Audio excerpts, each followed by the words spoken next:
ನಮ್ಮೂರಲ್ಲಿ ನ್ಯೂಸ್ 18 ವಿಶೇಷ ಕಾರ್ಯಕ್ರಮಕ್ಕೆ ಸ್ವಾಗತ. ನಾನು ಮಂಜುನಾಥ್ ಆರ್ಯ. ಇವತ್ತು ನಾನು ಬೆಂಗಳೂರು ದಕ್ಷಿಣ ಕ್ಷೇತ್ರದಲ್ಲಿದ್ದೀನಿ. ಚನ್ನಪಟ್ಟಣದಿಂದ ತುಮಕೂರುವರೆಗೂ ಹೋಗುವಂತಹ ರಾಷ್ಟ್ರೀಯ ಹೆದ್ದಾರಿಯಲ್ಲಿ ಒಂದು ಅಂಡರ್ ಪಾಸನ್ನು ನಿರ್ಮಾಣ ಮಾಡಿದ್ದಾರೆ.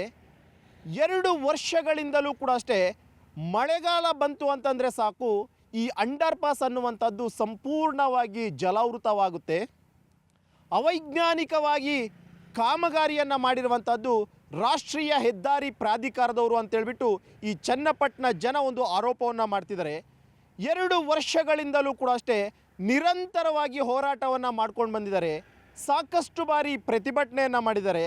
ಆದರೂ ಯಾವುದೇ ಜನಪ್ರತಿನಿಧಿಗಳಿಗಾಗಿರ್ಬೋದು, ರಾಷ್ಟ್ರೀಯ ಹೆದ್ದಾರಿ ಪ್ರಾಧಿಕಾರ ಆಗಿರ್ಬೋದು, ಇವ್ರಿಗೆ ಯಾವುದೇ ರೀತಿಯಾದಂತಹ ಪ್ರಯೋಜನವನ್ನು ಆಗ್ತಾ ಇಲ್ಲ. ಇದೇ ಒಂದು ಕಾರಣಕ್ಕೋಸ್ಕರ ಇವತ್ತು ನಾನು ಚನ್ನಪಟ್ಟಣಕ್ಕೆ ಬಂದಿದ್ದೀನಿ. ಇವತ್ತು ನಾನು ಆ ಒಂದು ರಾಷ್ಟ್ರೀಯ ಹೆದ್ದಾರಿ ಪ್ರಾಧಿಕಾರದವರು ನಿರ್ಮಾಣ ಮಾಡಿರುವಂತಹ ಅಂಡರ್ ಪಾಸ್ನ ಬಳಿ ಕೂಡ ಹೋಗ್ತಾ ಇದ್ದೀನಿ. ಅಲ್ಲಿನ ಜನ ಏನಂತಾರೆ, ಏನೆಲ್ಲ ಅವೈಜ್ಞಾನಿಕವಾದಂತಹ ಕಾಮಗಾರಿಯಲ್ಲಾಗಿದೆ, ಜೊತೆಗೆ ಏನೆಲ್ಲ ಸಮಸ್ಯೆಗಳು ಉದ್ಭವ ಆಗ್ತಿದೆ. ಯಾಕಂದರೆ ಜನ ಹೇಳ್ತಾ ಇದ್ರು, ಮಳೆ ಬಂತು ಅಂತಂದರೆ ಈ ಒಂದು ಹೈವೇ ಅಂತ ಏನು ಮಾಡಿದ್ದಾರೆ ಚನ್ನಪಟ್ಟಣದಿಂದ ತುಮಕೂರುವರೆಗೂ ಕಂಪ್ಲೀಟಾಗಿ ನೀರು ತುಂಬಿಕೊಳ್ಳುತ್ತೆ, ವೆಹಿಕಲ್ ಹೋಗೋಕ್ಕೂ ಕೂಡ ಅಷ್ಟೇ ಆಗೋದಿಲ್ಲ ಅಂತ ಹೇಳ್ತಿದ್ರು. ಆ ಒಂದು ಕಾರಣಕ್ಕೋಸ್ಕರ ಇವತ್ತು ನಾನು ಚನ್ನಪಟ್ಟಣದಲ್ಲಿದ್ದೀನಿ. ನೀವು ನೋಡ್ತಾ ಇದ್ದೀರಾ, ಅದೇ ನ್ಯಾಷನಲ್ ಹೈವೇ, ಅದೇ ಒಂದು ಹೈವೇಯಲ್ಲೇ ಒಂದು ಅಂಡರ್ ಪಾಸನ್ನು ಕೂಡ ನಿರ್ಮಾಣ ಮಾಡಿದ್ದಾರೆ. ಇದು ರಾಷ್ಟ್ರೀಯ ಹೆದ್ದಾರಿ. ಇದು ಚನ್ನಪಟ್ಟಣದಿಂದ ತುಮಕೂರುವರೆಗೂ ಕೂಡ ಹೋಗುವಂಥ ಒಂದು ರಾಷ್ಟ್ರೀಯ ಹೆದ್ದಾರಿ. ಇದು ಅಲ್ಲೇನಲ್ಲಿ ಹೈವೇ ಕಾಣ್ತಿದೆ, ಹೈವೇನ ಕೆಳಭಾಗದಲ್ಲಿ ಒಂದು ಅಂಡರ್ ಪಾಸ್ ಮಾಡಿದರೆ ಆ ಅಂಡರ್ ಪಾಸ್ನಲ್ಲಿ ಮಳೆ ಬಂತು ಅಂತಂದರೆ ಸಾಕು ಸಾಕಷ್ಟು ನೀರು ನಿಲ್ಲುತ್ತೆ. ಒಂದೆರಡಲ್ಲ, ಸುಮಾರು 7-8 ಅಡಿಯಷ್ಟು ನೀರು ನಿಲ್ಲುತ್ತೆ. ಇದು ಸಾಕಷ್ಟು ಸಮಸ್ಯೆಯನ್ನು ಉದ್ಭವ ಮಾಡಿದೆ ಅಂತ ಹೇಳ್ತಿದ್ರೆ, ಈಗ ನಾನು ಅಂಡರ್ ಪಾಸ್ನ ಬಳಿ ಹೋಗ್ತಾ ಇದ್ದೀನಿ. ಅಲ್ಲಿರುವಂಥ ಜನರನ್ನು ಕೂಡ ನಾನು ಮಾತನಾಡಿಸ್ತೀನಿ. ಏನೆಲ್ಲ ಸಮಸ್ಯೆಗಳಾಗ್ತಿದೆ, ಯಾರಿಗೆಲ್ಲ ಇವರು ಸಮಸ್ಯೆಗಳು ಹೇಳ್ಕೊಂಡಿದ್ದಾರೆ ಅನ್ನೋದ್ರ ಬಗ್ಗೆ ಈಗ ನಾನು ತೋರಿಸ್ಕೊಂಡು ಬರ್ತೀನಿ, ಬನ್ನಿ.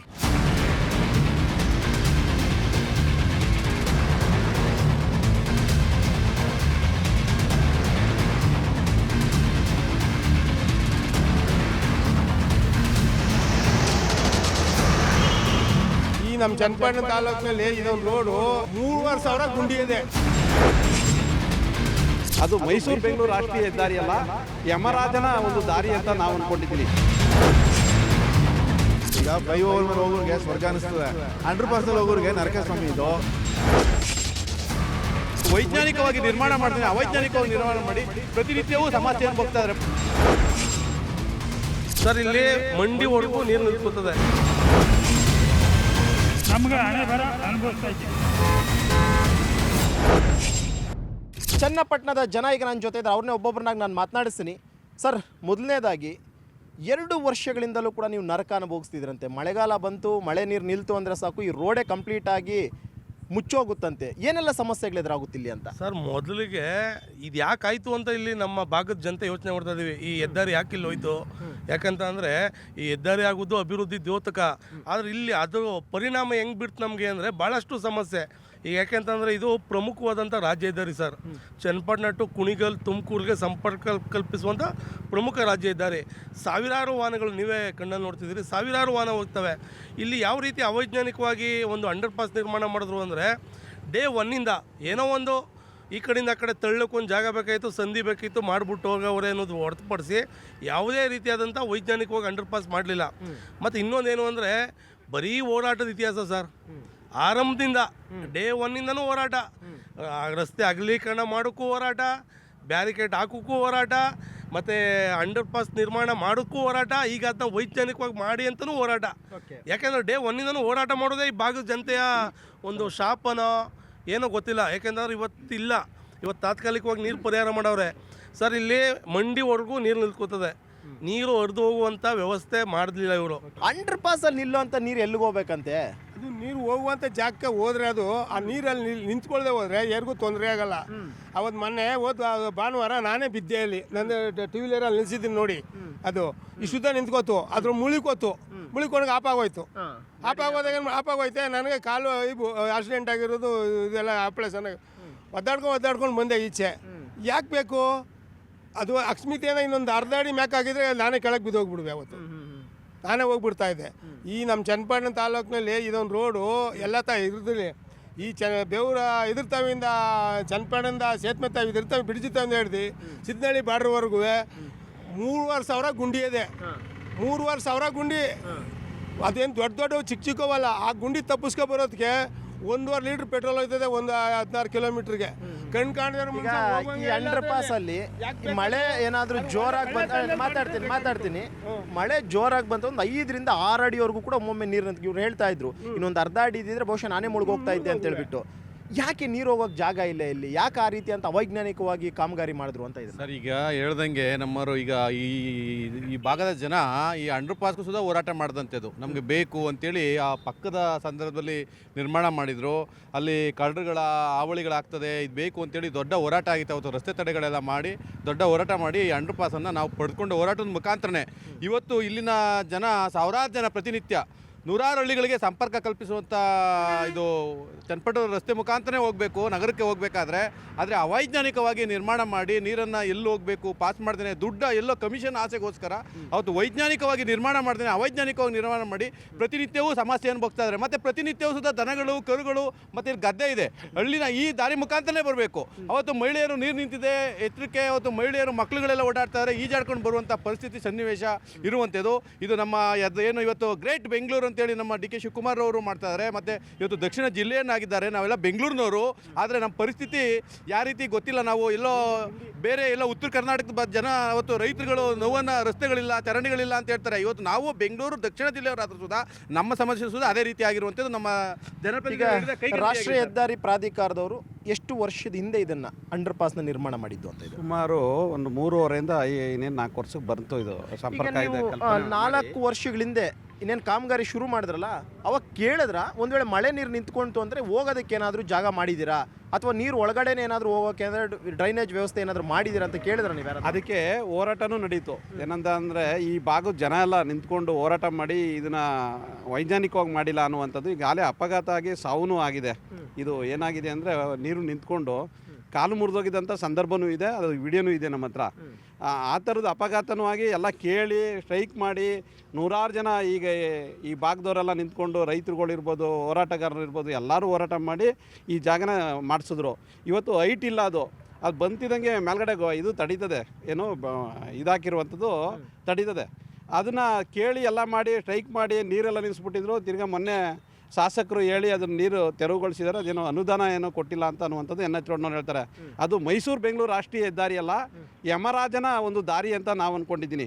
ಯಾಕೆ ಅಂತ ಅಂದರೆ ಇವತ್ತಾಲೆ ಅಪಘಾತಗಳು ಹೆಚ್ಚಾಗ್ತದೆ. ಏನು ಸಮುದ್ರದಲ್ಲಿ ಅಲೆ ಬರುತ್ತಲ್ಲ ಅಲೆ ಥರ ಹೋಗ್ತದೆ ಅದು ರಸ್ತೆಯಲ್ಲಿ. ನೀವು ಕಾರ್ ಓಡಿಸ್ಕೊ ಬನ್ನಿ ಅದು ನೋಡಿಕೊಂಡು. ಅದು ಅಪಘಾತ ಏನೋ ಮೈಸೂರು ಬೆಂಗಳೂರು ಹೆದ್ದಾರಿ ಅಂತ ಅಂದರೆ ಅದು ಯಮರಾಜನ ದಾರಿ ಅಂತ ಅನ್ನುವಂಥದ್ದು ಇದು. ಈಗ ಯಜಮಾನ್ರೆ, ಈಗ ನೀರು ನಿಂತರೆ ಎಷ್ಟೊತ್ತಿರುತ್ತೆ ಈಗ ಇಲ್ಲಿ? ಹೊರಕ್ಕೆ ಹೋಗುವಂತಲೂ ಇರ್ತದೆ, ಹೊರಗಡೆ ಹೋಗಲ್ಲ, ಎಲ್ಲಿಗೂ ಹೋಗ್ಬೋದು. ಈಗ ಬಂದ್ರು ಅರ್ಧಂಬರ್ಧ ಮಾಡಿದ್ರು ಹೊರಟೋದ್ರು. ಈ ಪಂಪ್ ಸೆಟ್ ತಗೊಂಡ್ ಬಂದು ಎಲ್ಲ ಹೊಡಿಬೇಕು ನೀರ್ನೆಲ್ಲ ಒಟ್ಟಿನಲ್ಲಿ ನಮ್ಗೆ ಹಣೆ ಬರ ಅನುಭವಿಸ್ತಿದ್ದೀರಿ. ಈಗ ಕನಿಷ್ಠ ಇಲ್ಲ 150 ಹಳ್ಳಿ ಇದೆ ಈ ರೋಡ್ನಲ್ಲಿ 2 ಕಡೆಯಿಂದ. ಯಾಕೆ ಹಿಂಗೆಲ್ಲ ಸಮಸ್ಯೆ ಆಗ್ತಿದೆ? ದಯವಿಟ್ಟು ಒಂದು ಈಗ ಬರ್ತಾರೆ ಅರ್ಧಂಬರ್ಧ ಮಾಡಿಬಿಟ್ರೆ ಹೊಂಟವ್ರು ಇನ್ನು ಕ್ಲೋಸ್. ಇನ್ಯಾರು ಬರೋರು? ಇನ್ನು ತಿರ್ಗಾ ಮತ್ತೆ ಇನ್ನು ನೀರು ಬಂದು ನಿಂತು ಆಗ ಏನಾರು ಮಾಡಿ ಯಾರು ಬಿದ್ದು ಸತ್ತಿ ಈ ಮಾಡ್ತಿಲ್ಲ. ನಿಮ್ಮ ಶಾಸಕರ ಗಮನಕ್ಕೋ ನಿಮ್ಮ ಸಂಸದರ ಗಮನಕ್ಕೋ ಅಥವಾ ಡಿ ಕೆ ಶಿವಕುಮಾರ್ ಅವರ ಗಮನಕ್ಕೋ ಏನಾದರೂ ತಂದ್ರ ಈ ರೀತಿ ಸಮಸ್ಯೆ ಆಗ್ತಿದೆ ಮಳೆಗಾಲ ಬಂತಂದ್ರೆ ಸಾಕು? ಶಾಸಕರ ಗಮನಕ್ಕೂ ಹೋಗಿದೆ, ಡಿ ಕೆ ಶಿವಕುಮಾರ್ ಗಮನಕ್ಕೂ ಹೋಗಿರ್ತದೆ ನ್ಯೂಸ್ ಬಂದಾಗ. ಈಗ ಇಲ್ಲಿ MP ಆಗಿರೋರು ಅವರು ನೋಡಿರ್ತಾರೆ, ಅವರು ನೋಡಿ ಏನು ಮಾಡಿದಾರೋ ಗೊತ್ತಿಲ್ಲ. ಈಗ ಶಾಸಕರು ಹೇಳವ್ರೆ ಇಲ್ಲ ನೀರು ತೆರವು ಮಾಡವ್ರೆ ಅಂತ ಹೇಳ್ತಾವ್ರೆ. ಈಗ ಇದು ಸಮಸ್ಯೆ ಯಾವಾಗಲೂ ಇದ್ದೇ ಇರ್ತದೆ. ಇದು ಪರ್ಯಾಯದಂಥ ರೋಡ್ ಇದೆಯಾ ಈಗ? ಎಲ್ಲೂ ಪರ್ಯಾಯ ಇಲ್ಲ ಸರ್, ಎಲ್ಲೂ ಪರ್ಯಾಯ ಇಲ್ಲ. ಈಗ ಫ್ಲೈಓವರ್ ಮೇಲೆ ಹೋಗೋರಿಗೆ ಸ್ವರ್ಗ ಅನಿಸ್ತದೆ, ಅಂಡರ್ ಪಾಸ್ನಲ್ಲಿ ಹೋಗೋರಿಗೆ ನರಕ ಸ್ವಾಮಿ. ಇದು ಭಾಳ ಕಷ್ಟ ಇದೆ ಇದು. ಹಾಗಾಗಿ ಮಕ್ಕಳು ದೊಡ್ಡವರು ಎಲ್ಲ ಚಿಕ್ಕವರೆಲ್ಲ ಬಿದ್ದಿದ್ದಾರೆ, ಕೈಕಾಲು ಮುರ್ಕೊಂಡಿದ್ದಾರೆ, ಒಂದು ಡೆತ್ತು ಆಗಿದೆ, ಸಾಕಷ್ಟು ಜನ ತೊಂದರೆ ಅನುಭವಿಸ್ತಾ ಇದ್ದಾರೆ ಸರ್. ವೈಜ್ಞಾನಿಕವಾಗಿ ಮಾಡಲಿಕ್ಕೆ ಸರ್ಕಾರ ಇದನ್ನು ಒಂದು ಶೀಘ್ರ ಪರಿಹಾರ ಮಾಡಬೇಕು. ಭಾಳ ಕಷ್ಟ ಇದೆ. ಅಲ್ಲ, ಒಂದು ಸತಿ ಮಳೆ ಬಂತು ಅಂತಂದರೆ ಸುಮಾರು ನೀವು ಹೇಳ್ತಾ ಇದ್ರು ಒಂದು 5 ರಿಂದ 6 ಅಡಿವರೆಗೂ ಕೂಡ ಅವ್ರು ಯಾರೋ ಹೇಳ್ತಾರೆ ನಾನೇ ಮುಳುಗೋಗೋ ಆ ಮಟ್ಟಕ್ಕೆ ನೀರಿತ್ತು ಅಂತ ಹೇಳ್ಬಿಟ್ಟು. ಆ ನೀರೆಲ್ಲ ಹೋಗ್ಬೇಕಂದ್ರೆ ಎಷ್ಟು ದಿನ ಬೇಕಿಲ್ಲಿ ಅಂತ? ಸರ್ ಅದು ರೆಡಿ ಮಾಡಿದ್ದಿದ್ರೆ NH ಅವರು ಹೋಗಿರೋದು. ಅವ್ರಿಗೆ ಅವೈಜ್ಞಾನಿಕವಾಗಿ ಆ ಜಮೀನವ್ರಿಗೂ ಸುಧಾ ಯಾವುದೇ ಪರಿಹಾರ ಕೊಟ್ಟಿಲ್ಲ. ಈಗ ಜಮೀನವ್ರಿಗೆ ಪರಿಹಾರ ಕೊಟ್ಟಿಲ್ಲ ಅಂತಂದರೆ ಅವ್ರು ನೀರು ಹೋಗ್ಲಿಕ್ಕೆ ಮುಂದಕ್ಕೆ ಬಿಡೋಕ್ಕೆ ಅವಕಾಶ ಮಾಡಿಕೊಡೋದಿಲ್ಲ. ಇದು ರಾಷ್ಟ್ರೀಯ ಹೆದ್ದಾರಿ ಆಗಿ ಇದು ಭಾಳ ಆಗಲೇ 2-3 ವರ್ಷದ ಮೇಲೆ ಆಗದೆ ರಸ್ತೆ ಎಲ್ಲ ಓಡಾಡ್ತಾವ್ರೆ, ಸಾವಿರಾರು ಜನ ಓಡಾಡೋ ಜಾಗ. ಈಗ ಪರಿಹಾರನೇ ಕೊಟ್ಟಿಲ್ಲ ಅಂದರೆ ಅವರು ಎಷ್ಟು ದಿನ ಅಂತ ಬಿಡ್ತಾರೆ ಹೇಳಿ? ಏನೋ ಹತ್ರವಾಗಿ ಹೈವೇ ಓಪನ್ ಮಾಡಬೇಕು, ಒಂದು ಅಂಡರ್ ಪಾಸ್ ಮಾಡಿಬಿಟ್ರೆ ಮುಗಿದೋಯ್ತು ಅಂತ ಮಾಡಿಬಿಟ್ಟವ್ರೆ ಅಂತೀರಾ? ಮಾಡಿಬಿಟ್ಟವ್ರೆ. ಈ ಹೆದ್ದಾರಿ ಏನು ಇಷ್ಟೊಂದು ಅಧ್ವಾನ ಆಗಿದೆ, ಈ ಅಂಡರ್ ಪಾಸಲ್ಲಿ ನೀರು ನಿಂತ್ಕೊಳ್ಳುತ್ತಂತಲ್ಲ, ಇದ್ರ ಬಗ್ಗೆ ಕೇಳ್ತಿಲ್ವಾ ನೀವು ಯಾರು ಅಂತ? ಎಲ್ಲ ಕೇಳಿ ಪ್ರತಿಭಟನೆಗಳೆಲ್ಲ ಮಾಡಿ ಊರು ಮುಖಂಡರುಗಳೆಲ್ಲ ಮಾಡಿ ಎಲ್ಲ ಸಾಕಾಗಿದೆ ಸರ್. ಇದನ್ನು ಮಳೆ ಬಂತು ಅಂತಂದರೆ ಇಲ್ಲ ಅಂತಂದರೆ ಗಾಡಿಗಳ ಕೆಟ್ಟೋಗೋದು, ಇಲ್ಲ ಹೋಗಿ ಜನಗಳಿಗೆ ಬೇರೆ ವ್ಯವಸ್ಥೆನೂ ಇಲ್ಲ, ಇಲ್ಲೇ ಹೋಗಬೇಕು. ಈಗ ನೀರು ಹೋಗೋಕ್ಕೆ ಈಗ ತಾತ್ಕಾಲಿಕವಾಗಿ ಮಾಡಿದ್ದಾರೆ ನೀರನ್ನ. ಮುಂದೊಂದು ದಿನ ಮಳೆ ಬಂತು ಅಂತಂದರೆ ಮತ್ತೆ ಅದೇ ಪರಿಸ್ಥಿತಿ. ಅದಕ್ಕೆ ಕ್ರಮನ ಬೇಗ ಕೈಗೊಂಡ್ರೆ ಒಳ್ಳೇದು. ಹೆಂಗಿದೆ ಅಂತಂದ್ರೆ ನೋಡಿ, ಇಲ್ಲಿ ಕಂಪ್ಲೀಟ್ ಆಗಿ ಡೌನ್ ಇದೆ. ಈ ಕಡೆಯಿಂದ ಮಳೆ ನೀರು ಅಲ್ಲೇ ಹೋಗುತ್ತೆ, ಆ ಕಡೆಯಿಂದ ಬರೋದು ಅಲ್ಲೇ ಹೋಗುತ್ತಲ್ಲ. ಈ ಅಟ್ಲೀಸ್ಟ್ ಒಂದು ಪ್ಲಾನಿಂಗ್ ಮಾಡ್ತಾರಲ್ಲ, ಪ್ಲಾನಿಂಗ್ ಮಾಡೋವಾಗ ಅವ್ರಿಗೆ ಅಟ್ಲೀಸ್ಟ್ ಕಾಮನ್ ಸೆನ್ಸ್ ಇರಲ್ವಾ ಹೆಂಗ್ ಮಾಡಬೇಕು ಅಂತೇಳಿ? ಸರ್ ಅದನ್ನು ಅವರು ಮೊದಲೇ ಪ್ಲಾನಿಂಗ್ ಮುಖಾಂತರ ಮಾಡಬೇಕಿತ್ತು. ಈಗ ಈ ಕಡೆಯಿಂದ ನೀರು ಹೋಗೋದು, ಆ ಕಡೆಯಿಂದ ನೀರು ಬರೋದಲ್ದೇ ಮೇಲ್ಗಡೆಯಿಂದ ನೀರು ಬರೋದು ಪೈಪ್ಲೈನ್ ಮುಖಾಂತರ ಅಲ್ಲೇ ಬರುತ್ತೆ ನೀರು, ಕೆಳಗಡೆಗೆ ಬರಬೇಕು ನೀರು. ಬೇರೆ ಇಲ್ಲೂ ಹೋಗಿ ದಾರಿ ಇಲ್ಲ. ಇಲ್ಲ ಅಂತಂದರೆ ಕೆರೆಗೆ ಈ ಕಡೆ ಪಕ್ಕ ಕೆರೆಗಾರನು ಲೈನ್ ಕೊಟ್ಟು ಅಲ್ಲೂ ಹೋಗುವಂಥ ವ್ಯವಸ್ಥೆನೂ ಮಾಡಿಲ್ಲ ಅವರು. ಈ ಕಡೆಯಿಂದ ನಾವು ಆ ಕಡೆಗಾದರೂ ಹೋಗ್ಬೇಕು ಅಂದರೆ ತೋಟದಗಳ ಮೇಲೆ ಹೋಗಬೇಕು ನೀರು. ಅವ್ರಗಳಿಗೂ ಪರಿಹಾರ ಕೊಟ್ಟು ಇನ್ನೊಂದು ಮತ್ತೊಂದು ಏನು ಮಾಡಿಲ್ಲ ಅವರು. ಈಗ ಅವ್ರದ್ದೇ ಫುಲ್ಲು ಏನೋ ವ್ಯವಸ್ಥೆ ತಗೊಂಡಿದ್ದಾರೆ, ಅವ್ರ ಕ್ರಮಗಳನ್ನ ತಗೋಬೇಕು. ಇವಾಗ ಏನು ಮಾಡಿದ್ರೆ ಒಂದು ಸೊಲ್ಯೂಷನ್ ಕಾಣ್ತೀರಾ? ಸಂಬಂಧಪಟ್ಟಂಥ ಏನು ಪ್ರಾಧಿಕಾರ, ರಾಷ್ಟ್ರ ಪ್ರಾಧಿಕಾರ ಏನಿದೆ ಸರಿನ್ ಸ್ವಾಮಿ, ಬಂದು ಅವರು ಈಗಾಗಲೇ ಸುಮಾರು ಪ್ರತಿಭಟನೆ ಮಾಡಿರ್ತಕ್ಕಂಥದ್ದು. MP ಅವರು ಬಂದು ಹೋಗಿದ್ದು, ಹಿಂದೆ ಸುರೇಶ್ ಅವರು DK ಸುರೇಶ್ ಅವರು ಬಂದಿರತಕ್ಕಂಥದ್ದು, ಮತ್ತು ಈಗಿನ MP ಅವರು ಕೂಡ ಬಂದಿರತಕ್ಕಂಥದ್ದು, ಮತ್ತು MLA ಅವರು ಕೂಡ ಬಂದಿರತಕ್ಕಂಥ ಮೊನ್ನೆ ಕೂಡ. ಇನ್ನು ಪದೇ ಇದನ್ನೇ ಮಾಡ್ಕೊಂಡು ಕೂತ್ಕೊಳ್ಳುವ ಹೋಗ್ಲಿ, ಏನು ನಮ್ಮ ಹಣೆ ಬರೋಣ ಇವೆಲ್ಲ ಇವು. ಸಾಕಷ್ಟು ಜನ ಈಗಾಗಲೇ ಗಾಡಿಗಳು ಕೂಡ ಸೀಜ್ ಆಗಿರ್ತಕ್ಕಂಥದ್ದು. ಪಾಪ ಅಲ್ಲಿ ಬರ್ನಾರ್ದೆ ಒಳಗಡೆ ಬಂದಿದ್ವಿ, ಅರ್ಧ ನೇರಕ್ಕೆ ನೀರು ಜಾಸ್ತಿ ಆಗ್ಬಿಟ್ಟು ಗಾಡಿಗಳು ಕೂಡ ಸೀಜ್ ಆಗಿರ್ತಕ್ಕಂಥದ್ದು, ಕೆಲವರು ಬಿದ್ದು ಗಾಯ ಆಗಿರ್ತಕ್ಕಂಥದ್ದು. ಸರಿನ್ ಸ್ವಾಮಿ, ಇನ್ನೂ ಇವರಿಗೆ ಎಚ್ಚೆತ್ಕೊಳ್ಳಿಲ್ಲ, ರಾಷ್ಟ್ರೀಯ ಪ್ರಾಧಿಕಾರ ಎಚ್ಚೆತ್ಕೊಳ್ಳಿಲ್ಲ. ನಮ್ಮ ಸಂಬಂಧಪಟ್ಟಂಥ ನಮ್ಮನ್ನು ಆಯ್ಕೆ ಮಾಡಿಕೊಟ್ಟಿರ್ತಕ್ಕಂಥ MP ಅವರಾಗಲಿ ಮತ್ತು MLA ಅವರಲ್ಲಿ ಶೀಘ್ರವಾಗಿ ಇದಕ್ಕೆ ಸಂಬಂಧಪಟ್ಟಂತೆ ಬಂದಿಲ್ಲಿ ಪರಿಹಾರ ಮಾಡಿಕೊಡ್ಲಿಲ್ಲ ಅಂತ ಅಂದರೆ ನಾವು ಇವತ್ತೇನು ನೀವು ನ್ಯೂಸ್ 18 ಏನು ಮಾಡ್ತಾಯಿದ್ರಿ, ಭಾಳ ಸಂತೋಷ. ಇವತ್ತು ಮತ್ತೆ ಸರಿಯಾದ ನಿಟ್ಟಲ್ಲಿ ಬಂದು ಬೇಗ ಮಾಡಿಕೊಡ್ಲಿಲ್ಲ ಅಂತ ಅಂದರೆ ಇದು ರೋಡನ್ನು ಮುಚ್ಚುವಂಥ ಕೆಲಸವನ್ನು ಮಾಡಿ ಅದೆಲ್ಲಿ ನಮಗೆ ಜಾಗ ಕೊಡ್ತಾರೋ ನೋಡೋಣ. ಸರಿನ್ ಸರ್? ನೀರು ನಿಂತ್ಕೊಂಡು ಎಷ್ಟೋ ಗಾಡಿಗಳು ಸೀಸ್ ಆಗೋಗ್ಬಿಟ್ಟವೆ, ಇಂಜಿನ್ ಒಳಗಡೆ ನೀರು ಹೋಗ್ಬಿಟ್ಟಿದೆ. ಅದನ್ನು ಮತ್ತೆ ನಾವು ರೆಡಿ ಮಾಡಿಸ್ಬೇಕಂದ್ರೆ 7-8 ಸಾವಿರ ರೂಪಾಯಿ. ಇದು ಯಾವ ಗ್ರಾಚಾರ ನಮಗೆ ಅಂತ ಹೇಳ್ತಿದ್ದಾರೆ. ಆಫ್ ಆದಾಗ ಹೆಂಗಸರುಗಳು ಏನು ಮಾಡ್ತಾರೆ, ಒಳ್ಳೊಳ್ಳೆ ಬಟ್ಟೆಗಳು ಹಾಕೊಂಡು ಎಲ್ಲ ಮದುವೆ ಮುಂಚೆ ಅದು ಇದು ಅಂತ ಹೋಗ್ತಾ ಇರ್ತಾರೆ. ಹೋಯ್ತದೆ ಅಂದ್ಬಿಟ್ಟು ಹೊರಟೋಯ್ತಾರೆ. ಹೋದ ತಕ್ಷಣ ಅಲ್ಲಿ ಆಫ್ ಆಯಿತು ಅಂದರೆ ಕೆಳಗಡೆ ಇಳಿದ್ರೆ ಇಲ್ಲಿವರೆಗೂ ನೀರು ಬರ್ತದೆ. ಅವ್ರ ಬಟ್ಟೆಗಳು ಏನಾಗಬೇಕು, ಅವ್ರ ಭವಿಷ್ಯ ಏನಾಗಬೇಕು? ಅಲ್ಲ, ಬಟ್ಟೆ ಬರೆ ಹೋದ್ರೆ ಕೊಂಡ್ಕೊಳ್ಬೋದು, ಜೀವನೇ ಹೋಗಿದೆಯಂತಲ್ಲ ಪಾಪ, ಒಂದು ಜೀವನೇ. ಈಗ ಅವ್ರಿಗೆ ಎಷ್ಟು ತೊಂದರೆ ಆಯಿತು ಅಂದ್ರೆ ಹೆಂಗಸ್ರ ಮಕ್ಕಳಿಗೆ ಗಂಡಸ್ರು ಬಿಡಿ ಅಡ್ಜಸ್ಟ್ ಮಾಡ್ಕೊಂಡು ಹೊರಟಾಯ್ತೀವಿ. ಹೆಂಗಸ್ರುಗಳು ಏನು ಮಾಡ್ತಾರೆ? ಇದನ್ನೆಲ್ಲ ಅವರು ಯೋಗೇಶ್ ಅವರ PA ಅವ್ರಿಗೆ 2-3 ಸತಿ ನಾವು ಹೇಳೋದು ಇದು ಮಾಡಿದ್ರು, ಅವ್ರು ಬರಲೂ ಇಲ್ಲ, ಇಲ್ಲೇನು ಮಾಡಲೂ ಇಲ್ಲ. ಅವರು ಈ ರೋಡಲ್ಲಿ ಓಡಾಡೋದಲ್ದೆ ಒಂದು ರೀತಿ ಏನು ನಮ್ಮ ಜೀವ ಎಲ್ಲ ಹೋಗುತ್ತೋ ಅನ್ನೋಂಥ ಬೈದಲ್ಲಿ ಓಡಾಡಬೇಕಲ್ಲ ಮಳೆ ಬಂದಾಗೆಲ್ಲ ಅಂತ. ಈಗ ನೀರು ತುಂಬಿಕೊಂಡ್ರೆ ನಾವು 3 ಕಿಲೋಮೀಟ್ರ್ ಬಳಸ್ಕೊಬರ್ಬೇಕು. ಹೆಂಗಸ್ರುಗಳು ಭಾರಿ ತೊಂದರೆ. ಈಗ ಗಾಡಿ ಬಂದರೆ ಗಾಡಿ ಎಲ್ಲ ಆಫ್ ಆಗೋಯ್ತವೆ. ನಾವು 3 ಕಿಲೋಮೀಟ್ರ್ ಹೆಂಗೋ ಬಳಸ್ಕೊಂಡು ಬಂದ್ಬಿಡ್ತೀವಿ. ಹೆಂಗಸ್ರುಗಳು ಹೆಂಗೆ ಬರ್ತಾರೆ? ಭಾರಿ ತೊಂದರೆ ಆಯ್ತದೆ ನಮಗೆ. ಸ್ಕೂಲ್ ಮಕ್ಳುಗಳಿಗೂ ಇದ್ದು ತೊಂದರೆ. ಯಜಮಾನ್ರೆ, ಪಾಪ ತುಂಬ ಜನ ಹೇಳ್ತಾ ಇದ್ರು, ಗಾಡಿಗಳು ತಗೊಂಡು ಹೋಗ್ತೀವಿ, ನೀರು ಮಧ್ಯೆ ನಿಂತು ಬಿಡುತ್ತೆ, ಆ ಇಂಜಿನ್ ಒಳಗಡೆ ನೀರು ಹೋಗುತ್ತೆ, ಅದನ್ನ ರೆಡಿ ಮಾಡಿಸ್ಬೇಕಂದ್ರೆ 8-10 ಸಾವಿರ ರೂಪಾಯಿ ಮತ್ತೆ ಕೊಡಬೇಕು. ಇದು ಯಾವ ಹಣೆ ಬರ, ನಮ್ದು ಯಾವ್ದು ಗ್ರಾಚಾರ ಅಂತ ಹೇಳ್ತಾರೆ ನಿಮ್ಮವರು? ನಾವು ಕೇಳ್ಕೊ ಬಂದಿರೋದು ಇದು ಹಣೆ ಬರಿಯ. ನಾವು ಕೇಳ್ಕೊ ಬಂದಿಲ್ಲ. ಇದು ಸರಿಯಾದ ರೀತಿಯಲ್ಲಿ ಸಮರ್ಪಕವಾಗಿ ಕೆಲಸ ಮಾಡಲಿ ಇಂಜಿನಿಯರ್ಗಳು. ಇದ ಏನೋ ನೀವು ಬರ್ತೀವಿ, ಸ್ಟ್ರೈಕ್ ಮಾಡ್ತೀವಿ, ಬರ್ತಾರೆ, ನಮ್ಮ ತೊಟ್ಟಿ ತುಪ್ಪ ಸಾಬಿಡ್ತಾರೆ, ಬರ್ತೀವಿ, ಮಾತಾಡ್ತೀವಿ, ಬರ್ತಾರೆ. ಇನ್ನು ಮಾಮೂಲಿ ಕತೆ ಇದು. ಬರೋದು ಹೋಗೋದು, ನಾವು ಮಾಡೋದು, ಬಂದು ಹೋಗೋದು ಅಷ್ಟೇ. ಇದು ಪರಿಹಾರ ಎಂದಿಗೂ ಸಿಗೋದಿಲ್ಲ. ಇದು ಉಗ್ರ ಹೋರಾಟ ಮಾಡಿದ್ರೆ ಮಾತ್ರ ಪರಿಹಾರ. ಇದಕ್ಕೆ ಹೈವೇ ಉಗ್ರ ಹೋರಾಟ ಅಂದ್ರೆ ಹೈವೇ ತಡೆದ್ರೆ ಅವರೇ ಬರ್ತಾರೆ. ಅದೇ ಪರಿಹಾರ. ಹೈವೇನೇ ಪರಿಹಾರ. ಇದು ಈ ಇದೇ ಮಾಡ್ತೀವಿ, ಬರ್ತೇವೆ, ಕಳ್ಸ್ಕೊಡ್ತೀವಿ, ಬಿಡಿ ಸಾಲ ಮುಂದೆ ಹೋಗಿರ್ತಾರೆ. ನಾವು ಬರ್ತಾರೆ ಮಾಡ್ತೀವಿ, ಮನೆಗೆ ಹೋಗಿರ್ತೀವಿ. ಮಳೆ ಹೋದ್ರೆ ಮತ್ತೆ ಯಥಾಸ್ಥಿತಿ ತಾಜಾ ಪ್ರಜೆ. ಏನಣ್ಣ, ಎಷ್ಟು ಸತಿ ಪ್ರೊಟೆಸ್ಟ್ ಮಾಡಿದ್ರೆ ಇಲ್ಲಿವರೆಗೂ ನೀವು ಹೋಗ್ಲಿ? ನಾವಿಲ್ಲಿ ಒಂದು 4-5 ಸತಿ ಮಾಡಿದ್ದೀವಿ, ಏನೂ ಪ್ರಯೋಜನ ಇಲ್ಲ. ಎಲ್ಲ ಬಂದಿದ್ರ ಅವಾಗ? ಎಲ್ಲ ರೈತರು ಮಾಡಿದ್ದಾರೆ. ಅಧಿಕಾರಿಗಳು ಸುಮ್ಮನೆ ದಂಡಾಧಿಕಾರಿ ಎಂಟ್ರಿನೇ ಕೊಟ್ಟಿಲ್ಲ ಇಲ್ಲಿಗೆ. ಒಬ್ಬ ತಾಲೂಕ್ ದಂಡಾಧಿಕಾರಿ ಇಂಥವಕ್ಕೆ ಎಂಟ್ರಿ ಕೊಡಬೇಕು. ಒಂದು ವಿಸಿಟ್ ಕೂಡ ಮಾಡಿಲ್ಲ ದಂಡಾಧಿಕಾರಿ ತಾಲೂಕ್ನಲ್ಲಿ. ಇಂಥ ದಂಡಾಧಿಕಾರಿ ಚನ್ನಪಟ್ಟಣ ತಾಲೂಕ್ ಬೇಕಾ? ತಿಂಗಳಾನ್ಗಟ್ಲೆ ಪಾಪ ಕಷ್ಟ ಬಿದ್ದು ಸಾಲ ಸೂಲ ಮಾಡ್ಕೊಂಡ್ಬಿಟ್ಟು ಒಂದು ಬೆಳೆ ಬೆಳೆದಿರ್ತಾರೆ. ಆ ಬೆಳೆ ತಗೊಂಡು ಬಂದ ನೀರು ಪಾಲು ಆಯಿತು ಅಂತಂದ್ರೆ ಆ ರೈತ ಏನಾಗಬಾರ್ದು ಅಂತ ಹೇಳ್ತಿದ್ದಾರೆ. ಇಷ್ಟೆಲ್ಲ ಆಗ್ತಿದ್ರು ಸಮಸ್ಯೆ ಯಾಕೆ ಕಣ್ಣಿಗೆ ಕಾಣ್ತಿಲ್ವಾ ಅಂತನಾ, ಅಥವಾ ಕಣ್ಣಿಗೆ ಕಾಣಿಸಿದ್ರು ನಮಗೂ ಇದಕ್ಕೆ ಸಂಬಂಧ ಇಲ್ಲ ಅನ್ಕೊಂಡು ಸುಮ್ಮನಿದ್ದಾರೆ? ಜಾಣ ಕುರುಡುತನ ಅಂತಾರಲ್ಲ, ಗೊತ್ತಿದ್ರು ಗೊತ್ತಿಲ್ಲದಂಗೆ ಇರುವಂಥ ಸ್ಥಿತಿ ಸರ್. ಇನ್ನೊಂದು, ಈ ಸಮಸ್ಯೆ ಮೂಲ ಏನು ಅಂದರೆ ಈ ಅಂಡರ್ ಪಾಸ್ಗೆ ಭೂಸ್ವಾಧೀನನೇ ಆಗಲಿಲ್ಲ. ಇವಾಗೇನು ಈ ರಸ್ತೆ ಅದೇ, ಆ ರೈತರುಗಳಿಗೆ ಭೂ ಪರಿಹಾರನೇ ಕೊಟ್ಟಿಲ್ಲ. ಇಲ್ಲಿ ಮೊದಲಿಗೆ ಏನೋ ಒಂದು ಸಮಸ್ಯೆ ಅಂದರೆ ನಮಗೆ ದೂರದಲ್ಲಿ ಅಂಡರ್ ಪಾಸ್ ಕೊಟ್ಟಿದ್ದರು. ಆ ಅಂಡರ್ ಪಾಸ್ ಕೂಡ ಅವೈಜ್ಞಾನಿಕವಾಗಿದೆ ಅಂತ ನಾವು ಇಲ್ಲೆಲ್ಲ ಗಲಾಟೆ ಮಾಡಿ ಹೋರಾಟ ಮಾಡೋದಕ್ಕೆ ಒಂದು ಶೀಘ್ರವಾಗಿ ಅಂಡರ್ ಪಾಸ್ನ ನಮಗೆ ಬಿಡುಗಡೆ ಮಾಡಿದ್ರು. ಆದರೆ ಇದಕ್ಕೆ ಸಂಪರ್ಕ ಕಲ್ಪಿಸುವಂಥ ಭೂ ಮಾಲೀಕರಿಗೆ ಪರಿಹಾರ ಕೊಡಲಿಲ್ಲ. ನೋಡಿ ಇಷ್ಟು ವರ್ಷ ಆದರೂ ಕೂಡ ಕೊಡಲಿಲ್ಲ. ಇದಕ್ಕೆ ಒಂದು ದೀಪ ಇಲ್ಲ, ಒಂದು ಚರಂಡಿ ಇಲ್ಲ, ಮತ್ತು ಒಂದು ತಡೆಗೋಡ ಇಲ್ಲ. ಈಗ ಈ ಅಂಡರ್ ಪಾಸ್ ಅಲ್ಲಿ ಏನು ಲೈಟ್ ಗೀಟ್ ಏನು ಇಲ್ವಾ ಸರ್? ಲೈಟ್ ಇರಲಿಲ್ಲ, ನಾವು ಗಲಾಟೆ ಮಾಡಿ ಗ್ರಾಮ ಪಂಚಾಯತಿ ವತಿಯಿಂದ ಹಾಕ್ಸ್ತೋ. ಈಗ ಕಳೆದ ಒಂದು ತಿಂಗಳ ಹಿಂದೆ ಏನು ಹೆಂಗೆ ಇನ್ನೂ ಎಷ್ಟು ಜನ ಸಾಯ್ಬೇಕಿಲ್ಲಿ? ಮುಂದೆ ಏನು ಮಾಡೋಣ ಅಂತ ನಿಮ್ಮ ಇವ್ರ ಸ್ನೇಹಿತರು ಹೇಳ್ತಿದ್ರು, ನಾವು ಈ ಹೈವೇನ ನಾವು ಬಂದ್ ಮಾಡೋದಿಲ್ಲ, ಬೆಂಗಳೂರು ಮೈಸೂರು ಹೈವೇನೇ ಬಂದ್ ಮಾಡ್ತೀವಿ, ಅವಾಗ ಅವ್ರಿಗೆ ಜ್ಞಾನ ಬರುತ್ತೆ ಅಂತ. ಅದಕ್ಕೆಲ್ಲ ನೀವೆಲ್ಲ ರೆಡಿ ಆಗಿಬಿಟ್ಟಿದ್ದೀರಾ ಅಂತ? ಇದು ಬಂದು ನೋಡಿದ್ರೆ ಸರ್ ಅವ್ರಿಗೆ ಅಧಿಕಾರಿಗಳಿಗೆ ರಾಜಕಾರಣಿಗಳಿಗೆ ಕಣ್ಣು ಹೋಗ್ಬಿಟ್ಟವಂತೆ. ಅದಕ್ಕೆ ಒಂದು ಬಂದು ನೋಡಿಲ್ಲ ಯಾರೂ. ಇವ್ರಿಗೆ ಹೇಳಿಲ್ಲ, ನಾನು ಬಂದಿದ್ದಷ್ಟು ಹೇಳಿದ್ದೀನಿ. ಅಂತ ಅಧಿಕಾರಿಗಳಿದಾರೆಲ್ಲ ಈಗ ಕಣ್ ಕಾಣಲ್ಲ ಅವ್ರಿಗೆ. ಬಂದು ನೋಡಿ ಇದು ಹೋಗ್ಬಿಡ್ತವೆ, ಕಾಣ್ತಾ ಇರೋವೆ. ಕಾಣೋರಾದ್ರೂ ಹೇಳ್ತಾರಲ್ಲ ಹಿಂಗೆ ಆಗ್ತಿದೆ ಸ್ವಾಮಿ ನೋಡಪ್ಪ ಅಂತ. ಇಲ್ಲಿ ಇಂಜಿನಿಯರು ಸರಿ, ಇಂಜಿನಿಯರ್ ಎಸ್ಟಿಮೇಟ್ ಮಾಡಿ ಮಾಡ್ಕೊಟ್ಟವನಲ್ಲ, ಅವ್ನು ಭಾರಿ ಇದ್ರು, ಅವನು ದೇವಮಾನ ಇದ್ದಾನು ಅವನು ಈ ಥರ ಎಸ್ಟಿಮೇಟ್ ಕೊಡ್ಬೇಕಾದ್ರೆ. ಯಾಕೆಂದ್ರೆ ಬಂದವರು ಒಳಗಡೆ ಮುಳುಗೋಗ್ಬೇಕು. ಹಿಂಗೆ ಈ ಕೆರೆ ಒಳಗೆ ಅಕ್ಕಿ ಆಡ್ತಾ ನೋಡು, ಹಿಂಗೆ ಕೆರೆ ತುಂಬಿದಾಗ ಹಂಗೆ ಆಡ್ ಬರ್ಬೇಕು ನಾವೀಗ. ಈಗ ಎಲ್ಲರೂ ಹೇಳ್ತಿದ್ದಾರೆ ಅಧಿಕಾರಿಗಳು ಯಾರಿಗೂ ಕಣ್ಣು ಕಾಣ್ತಿಲ್ಲ, ಎಲ್ರಿಗೂ ಕಣ್ಣು ಇಲ್ದಿರೋ ಅಂಥವ್ರು ಇದ್ದಾರೆ, ಇಲ್ಲಿ ಸಮಸ್ಯೆಗಳು ಯಾರಿಗೂ ಕಾಣ್ತಿಲ್ಲ ಅಂತ ಹೇಳ್ತಿದ್ದಾರೆ. ನೀವೇನು ಹೇಳ್ತೀರಾ ನಿಮ್ಮ ಅಧಿಕಾರಿಗಳಿಗೆ, ಆ ರಾಷ್ಟ್ರೀಯ ಹೆದ್ದಾರಿ ಪ್ರಾಧಿಕಾರದವ್ರಿಗೆ? ಸರ್, ಈ ಇಂಜಿನಿಯರ್ಸ್ ಬಂದುಬಿಟ್ಟು ಆನ್ಲೈನಲ್ಲಿ ಕ್ಲಾಸ್ ಮುಗಿಸಾರ ಅಂತ ಕಾಣುತ್ತೆ ಸರ್. ಇದಕ್ಕೆ ಅವೈಜ್ಞಾನಿಕವಾಗಿ ಈ ಥರ ಮಾಡಿಬಿಟ್ಟಿದ್ದಾರೆ.